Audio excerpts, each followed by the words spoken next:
Entendre, et ça vous a convaincu du fait qu'il aurait été, pour reprendre votre mot, exécuté.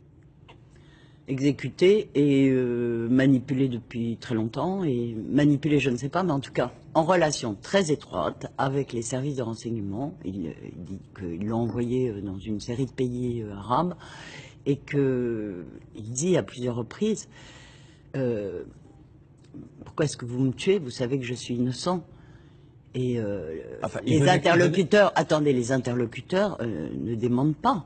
Ils lui proposent même de l'exfiltrer pour le sortir de cette situation. Attendez, il a tué 7 personnes avant. Écoutez, j'en sais rien, j'y étais pas.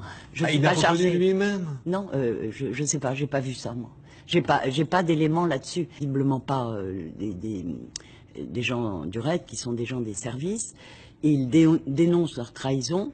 Les types le répondent, lui disent on va te tirer de là.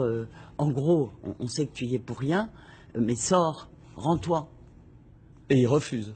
Et il refuse parce qu'il n'a pas confiance. Il demande à ce que la presse vienne. Les types disent oui, on va t'envoyer des journalistes. Et en fait, lui, il comprend que ce ne sont pas des journalistes, mais ce sont des policiers, parce qu'il a demandé à ce qu'ils viennent pas couverts, on va dire. Et voilà.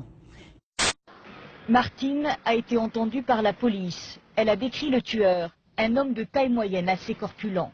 Selon elle, il portait une marque, un tatouage sous un œil.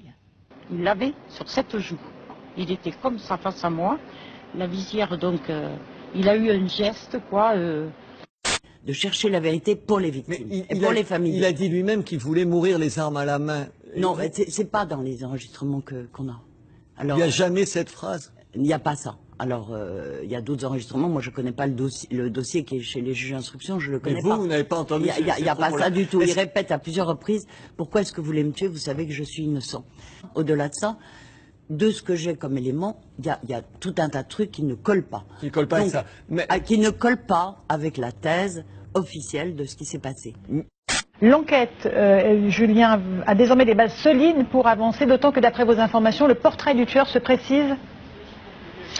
J'ai pu discuter avec un des enfants qui avait croisé le tueur. Il a croisé le regard du tueur, des yeux bleus semble-t-il sur un visage blanc. C'est en tout cas ce qu'il a confié aux enquêteurs. Des enquêteurs qui dans les prochains jours vont analyser tous ces témoins directs, ainsi qu'ils vont analyser les 5 caméras de vidéosurveillance qui n'ont rien raté de cette scène. Mais parlez. Mais comment vous expliquez que si Mohamed Merah n'était pas l'auteur des tueries, il soit en possession et d'armes à feu et de films qui apparemment montrent les assassinats? Vous vous souvenez de l'affaire des Irlandais où M. Baril, à l'époque d'ailleurs, s'était fait remarquer avec M. Proutot.